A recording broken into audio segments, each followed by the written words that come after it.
আপনাদের বাড়িতে যদি এই সমস্যাগুলো তৈরি হয়ে থাকে এবং বান মারলে কি কি রোগ হয় তার প্রতিকার কিভাবে করবেন চলুন আমি বলে দিচ্ছি এই অনুষ্ঠানের মাধ্যমে। নমস্কার দর্শকবৃন্দ, আমি শ্রী দেবদূত শাস্ত্রী। আজ আপনাদের জন্য আমি এমন একটি জিনিস এসেছি যেটা হয়তো কোনো অ্যাস্ট্রোলজার বা কোনো জ্যোতিষ বা কোনো তান্ত্রিক আপনাদের বলবে না। বান জিনিসটা কি, বান মারলে কি হয়, কত রকমের বান আছে, কি কি ভাবে মারলে এই সমস্যাগুলো তৈরি হয় এবং এই রোগগুলো তৈরি হয়, তার প্রতিকারগুলো কি আছে চলুন বলছি এক করে, আপনি আপনার সঙ্গে মিলিয়ে তার প্রতিকারের ব্যবস্থাটা করে নেবেন। ঠিক আছে? বান অনেক ধরনের হয়, 108খানা হয়, বা রামচন্দ্রের 108 বান নাম শুনেছেন। 108 ধরনের বান হয়। ঠিক আছে? বান প্রচুর প্রকৃতির হয়, প্রচুর ভাবে হয়। আপনার হচ্ছে জ্বালানি বান, মারণ বান, শুকনো বান, প্যারালাইসিস বান এবং আপনাদের দেখবেন পাগল করে দেওয়া বান। এইগুলো হচ্ছে বানের বিভিন্ন রকম পদ্ধতি এবং বিভিন্ন রকম ভাবে এই বানগুলোকে চালানো হয় এবং চালিয়ে থাকে লোকে। প্রথমত আমরা ডিসকাস করব শুকনো বান। শুকনো বানটা কিভাবে চালায় এবং কিভাবে কাজটা করে।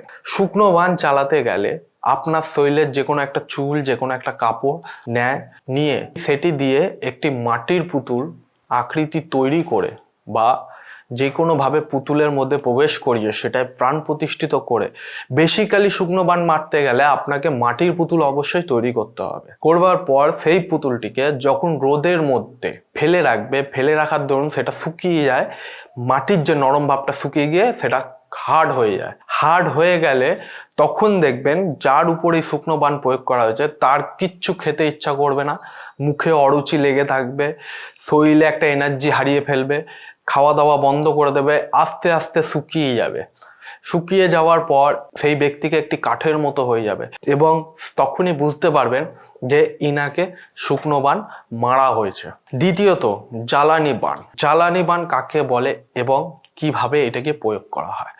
জ্বালানি বান মানে রাত্রিবেলা হলেই গা হাত পা আপনার জ্বলবে এবং শরীরে কোনো এনার্জি আপনারা পাবেন না, এমন ভাবে লাগবে যে শরীর ভেতর দিয়ে কামড়ে ওঠে, মানে কেউ ভেতরে আপনার শরীরের মাংসপেশিগুলোকে আঘাত করছে। এইটাকে বলে আপনার জ্বালানি বান। জ্বালানি বান যখন প্রয়োগ করা হবে তখন আপনার মাথার চুল এবং নখ বা অথবা গায়ের কোনো কাপড় সেটিকে কোনো একটা পুতুলের মধ্যে প্রবেশ করিয়ে সেটিকে যখনই আগুনের উপর ধরবে, ধরার দরুন সেটি আগুনের মধ্যে যখনই তাকে সেঁকা হয়, যেমন রুটি সেঁকা হয় সেরকম যখন সেঁকা শুরু করবে তখনই দেখবেন যে ব্যক্তির নামে করেছে সেই ব্যক্তি মানে জ্বালানি মানে গায়ে জ্বলন ভাবে তার সারা পুরো শরীর ছিঁড়ে উঠবে। বুঝতে পারলেন? এটা হচ্ছে জ্বালানি বান। দ্বিতীয় হচ্ছে মারণ বান। মারণ বান কি এবং কেন মারণ বান বলা হয়? মারণ বান হচ্ছে মৃত্যু বান। সেটিকে কিভাবে প্রয়োগ করতে হবে, যেটা বললাম, কাপড়, নখ বা চুলের টুকরো নিয়ে একটি পুতুল তৈরি করে অথবা কোনো ফটোর মধ্যে প্রাণ প্রতিষ্ঠিত করে আগুনের মধ্যে ফেলে দেওয়া হয়, অথবা কোনো নোংরা জায়গায় ফেলে দিলে আপনি শরীর খারাপে ভুগবেন। যদি আগুনের মধ্যে ফেলে দেয় তাতে কিন্তু মারণ বান সৃষ্টি হবে এবং আপনার কিন্তু মৃত্যু হতে বাধ্য হবে। চতুর্থ আমাদের যেটি আছে সেটি হচ্ছে কিন্তু চাপানি বান। চাপানি বান বলতে আপনার ফটোর মধ্যে প্রাণ প্রতিষ্ঠা করে কোনো পাথর দিয়ে চেপে দিলে আপনার মনে হবে রাতের বেলায় করে ঘুমাবার সময় যে আপনার বুকের উপর কেউ দাঁড়িয়ে রয়েছে। এই সমস্যা তৈরি হয়, এইটাকে চাপা বান বলে। এরকম অনেক ধরনের বান আছে যেগুলো করতে গেলে অনেক বড় অনুষ্ঠান বা ভিডিও তৈরি হবে, সেই জন্য আমি শর্টের মধ্যে বলে দিচ্ছি। প্রচুর ধরনের বান আছে যেগুলোকে আপনারা হয়তো চোখে দেখছেন না কিন্তু আপনার শরীরে এফেক্ট করছে।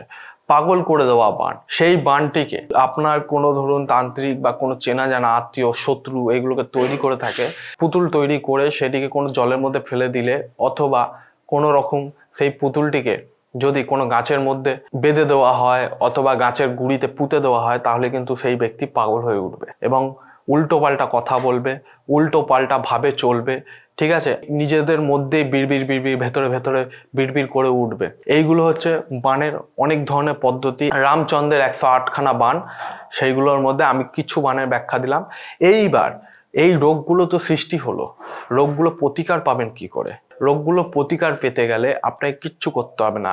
রাতের বেলায় ঘুমাবার সময় একটা লেবু এবং একটা লঙ্কা, ঠিক আছে, যার মধ্যে কোনো ক্ষত দাগ থাকবে না, পরিষ্কার ফ্রেশ লেবু বা লঙ্কা যে ব্যক্তিকে বান মারা হয়েছে সেই ব্যক্তির মাথার বালিশের নিচে সেটিকে রেখে দেবেন। রেখে দেওয়ার পর সকালে যখন আপনি ঘুম থেকে উঠবেন সেটিকে 3 বার নিজের মাথার মধ্যে এরকম ঘুরিয়ে নেবেন। নেওয়ার পর লেবু আর লঙ্কাটিকে একটি ছুঁচের মধ্যে গেঁথে দিয়ে ঠাকুরের কাছে প্রার্থনা করবেন যে কেউ এই জিনিসটি করেছে তার কাছে ফেরত চলে যাও বলে এটিকে কোনো শ্মশানের মধ্যে নিয়ে গিয়ে আপনি চিতার উপর ফেলে দিয়ে আসবেন। এইটি করার দিন নক্ষত্র যেগুলো আছে মঙ্গলবার, শনিবার অথবা অমাবস্যা বা পূর্ণিমাতে, এই 4 দিনের মধ্যে আপনি করতে পারেন, অসুবিধা নেই। কোনো রকম সমস্যা হলে নিশ্চয়ই নিচে আমার ফোন নাম্বার দেওয়া রয়েছে, ফোনের মাধ্যমে কথা বলবেন এবং অনুষ্ঠানটি কেমন লাগলো কমেন্টের মাধ্যমে অবশ্যই জানাবেন। সাবস্ক্রাইব করে নেবেন। কোনো রকম অসুবিধা থাকলে আমার সঙ্গে সরাসরি যোগাযোগও করতে পারেন। আজকের অনুষ্ঠান এই পর্যন্ত। দর্শক বন্ধুরা, এই ক্রিয়াটি করে দেখুন, অবশ্যই আপনাদের বান কাটবে এবং সংসার সুখময় হবে। জয় শ্রী মহাকাল।